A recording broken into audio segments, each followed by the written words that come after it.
আসসালামু আলাইকুম।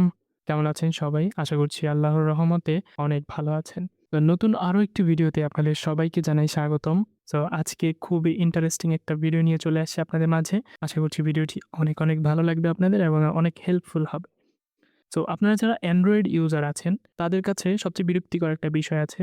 যেমন আপনি যখন কোনো অ্যাপস ইউজ করতেছেন, অ্যাপসের ভিতরে অ্যাডস চলে আসতেছে।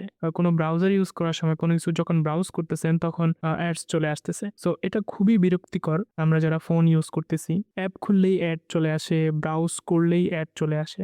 সো এটা একদমই বিরক্তিকর, তাই না? আজকের ভিডিওতে আমি দেখাবো কিভাবে Google Ads এর কারণে আসা এই বিরক্তিকর অ্যাডগুলো বন্ধ করা যায়। সো এটা খুবই সহজ একটা প্রসিডিউর। তো আমরা আজকে এই বিষয় নিয়ে বিস্তারিত আলোচনা করব। তো খুবই সিম্পল একটা ট্রিক্স এর মাধ্যমে কিন্তু এই জিনিসটাকে, এই অ্যাডস এর সমস্যাটাকে পুরোপুরিভাবে বন্ধ করা যায়। তো কিভাবে আমরা এই জিনিসটা করব? তো প্রথমত আপনার যে অ্যান্ড্রয়েড ফোন আছে, ফোনের সেটিংস এ চলে যেতে হবে। তো সেটিংস এ যাওয়ার পরে এখানে একটা অপশন আছে কানেকশন অ্যান্ড শেয়ারিং। তো কানেকশন অ্যান্ড শেয়ারিং এর ভিতরে গিয়ে একটা অপশন খুঁজে পাবেন হচ্ছে প্রাইভেট ডিএনএস। প্রাইভেট ডিএনএস এ যাওয়ার পরে এখানে একটা অপশন পাবেন। এখানে অটোমেটিক্যালি অফ দেওয়া থাকতে পারে, অটো দেওয়া থাকতে পারে। সো এখানে একদম ৩ নাম্বারে একটা অপশন পাবেন হচ্ছে স্পেসিফিক ডিএনএস।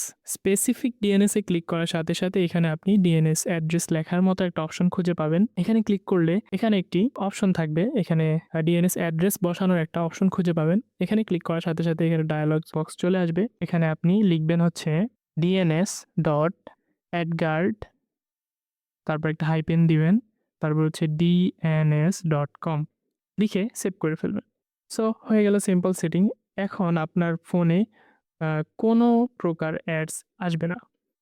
আমরা অ্যান্ড্রয়েড ইউজার যারা আছি আমরা দেখব ফোনের যে সিকিউরিটি ব্যবস্থা আছে একটা অ্যাপ। আমার ফোনটা হচ্ছে Realme অ্যাপ।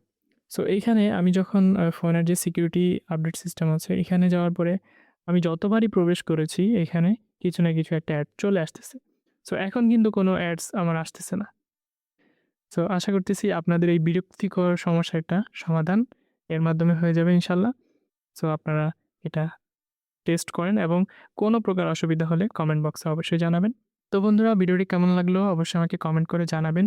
পরবর্তী ভিডিও আবার নতুন একটি টিপস অ্যান্ড ট্রিক্স নিয়ে চলে আসবো ইনশাল্লাহ। সে পর্যন্ত সবাই ভালো থাকবেন। আল্লাহ হাফেজ।